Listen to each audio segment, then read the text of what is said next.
আজ মহাদেবের পুজো, আমার মহাদেবকে তোমাদের সাথে শেয়ার করলাম। দেখো এই যে আমার মহাদেব, মানে আমার বাড়ির মহাদেব কেমন হয়েছে জানিও। এই মহাদেবকে কিন্তু আমরা 1 বছর হতে চললো নিয়ে এসেছি, মানে 1 বছর কমপ্লিট হয়নি। ভীষণ প্রিয় মহাদেব আমার, মানে ভীষণ পছন্দ করে কলকাতা থেকে এটাকে নিয়ে এসেছি, মানে এই মূর্তিটাকে কষ্টি পাথরের।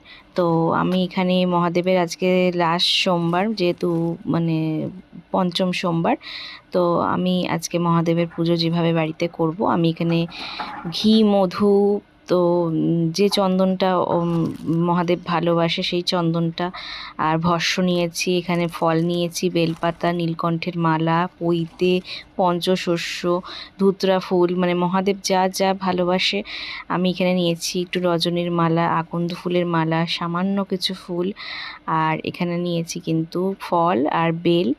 মহাদেব যা যা ভালোবাসে তাই সব কিছু দিয়ে মহাদেবকে সন্তুষ্ট করার চেষ্টা করব। হর হর মহাদেব।